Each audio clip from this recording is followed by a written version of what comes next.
बुद्धि है उसमें विवेक नहीं है। हम इंसान हैं, हमारे पास विवेक, कहते हैं ना वो, गई भैंस पानी में। भैंस का भी ये स्वभाव है कि भैंस गई तो जल्दी से निकलती नहीं, वो चरवाहा बहुत प्रयास करता है, और होता क्या है कि वो गंदे पानी में जोंक पनप जाती है। जोंक नाम का सुना है कीड़ा? वो कीड़ा जो है भैंस के अंदर घुस जाता है, उसका खून पीता है।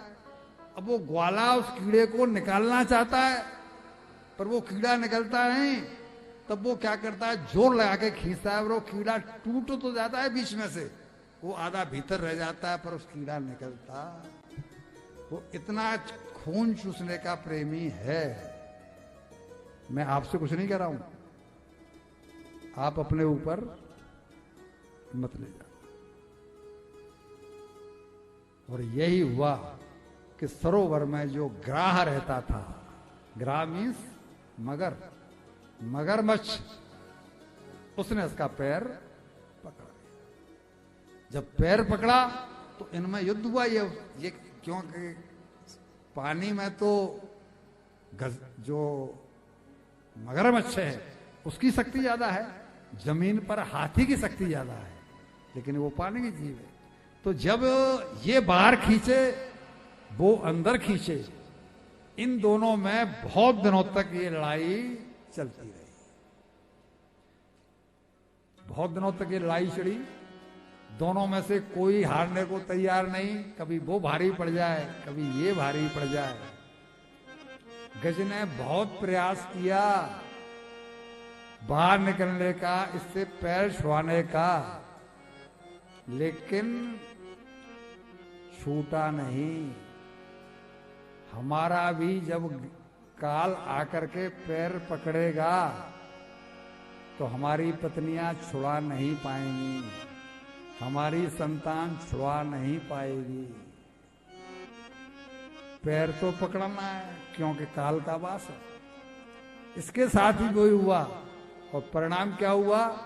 कुछ दिन तो ला करके वो बाहर जाती, इसके लिए घास फूस पेड़ों की पत्ती काट पीट के छीन के अपनी सूंड में दबा के लाती, इसको भोजन कराती रही। पत्नियां बहुत थी तो इसका चलता रहा, लेकिन हजारों साल ये युद्ध चला है, और परिणाम क्या हुआ कि ये जर्जर हो गया। और वो हथनियां कह रही हैं कि हाथियों की कोई कमी थोड़ा ही है, इससे कोई ठेका थोड़ी ले रखा है, अब ये तो मरना ही मरना है, अब इसको कोई बचा नहीं सकता। हमने बहुत प्रयास कर लिए, तो दूसरा देखेंगे। वो एक एक करके बोला अभी लौट के आती हैं तुम्हारे लिए भोजन लेके, और कोई लौट के नहीं आई। सारी पत्नियां इसकी एक एक करके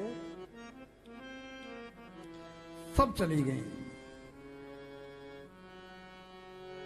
जैसे ही सब गई, अकेला हुआ। अब चिंतन हुआ कि मेरा कौन, अब मैं किसके सहारे? मैंने जिन जिन का सहारा सोचा था कि बुढ़ापे में ये काम आएगा, कभी मुसीबत में ये काम आएगा, ये तो सबकी सब चले गए, बच्चे भी सब चले गए। जब कोई नहीं बचा तब याद आई है भगवान की। अब बताइए कि द्रौपदी को भगवान की याद कब आई है? दुशासन साड़ी खींच रहा है, इज्जत जाने ही वाली है। जब तक तो वो अपने पतियों की ओर देखती रही। युधिष्ठिर को देखा, उनने अपनी मुंडी नीचे कर ली। भीमसेन को देखा, उनने अपनी मुंडी नीची कर ली। पांचों पतियों ने जब मुंडी नीची कर ली, कोई सारा दिखाई नहीं पड़ रहा है। भीष्म पितामह की ओर देखा, उन्होंने गर्दन झुका ली। कृपाचार्य, द्रोणाचार्य, जिसको भी देखा, जब कोई काम नहीं आया तब भगवान की याद आई कि नहीं आई? उसी तरह से जब कोई इसके पास नहीं रहा तो इसके मोह का पर्दा फट गया। जिन जिन से आसक्ति पाले बैठा था वो आसक्ति फट गई, और तब इसे भगवान की याद आई। ये पूर्व जन्म भगवान का भक्ति था, एक सांप के कारण हाथी हुआ था। तो तब ये कहता है कि बुद्धिर विकुंठता नाथ समाप्ता मम युक्ति नान्यद किंचित बेजाना में त्वमेव शरणम मम त्वमेव शरणम मम त्वमेव शरणम, मैं आपकी शरण हूं। अब मेरा कोई नहीं है, आपके अलावा मेरा कोई नहीं है, आप ही मुझे बचा सकते हो। मेरी बुद्धि कुंठित हो गई है, मेरी समझ में नहीं आ रहा कि मैं क्या करूं। ये मेरे को नीचे लिए चले जा रहा है, और मेरे पास जब उसकी सूंड का केवल जरा सा हिस्सा रह गया था ऊपर, तब उसने प्रार्थना की है। और भगवान अपनी आदत से मजबूर, भगवान अपनी आदत से मजबूर हैं। अपने भक्त पर जब कोई पुकार रहा हो, जिसकी अंदर से आर्त पुकार निकली हो, और जब भगवान के वो सिंहासन से टकराती है तो उनका सिंहासन डगमगाता है। यहाँ भी यही हुआ, उनका सिंहासन डगमगाया और भगवान गरुड़ को छोड़ करके वहां से भागे। आए और आकर के इसने भगवान का स्वागत, वहीं से एक फूल तोड़ करके भगवान का स्वागत किया है, भगवान का स्वागत किया है। और भगवान चक्रपाणि ने अपने चक्र से पहले, इसका कुछ नहीं, वो जो ग्राह था उसके गर्दन को काटा है। यहां क्या संकेत मिल रहा है? ग्राह ने भगवान की प्रार्थना नहीं की, ग्राह ने मुक्ति की कामना नहीं की।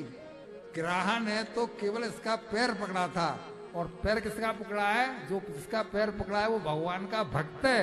यानी संकेत ये मिल रहा है कि हम किसी गुरु के, किसी सदगुरु के, किसी सत्संत के पीछे लग जाएं, उसका भी पैर पकड़ लें, तो भी भगवान उसको स्वीकार कर लें।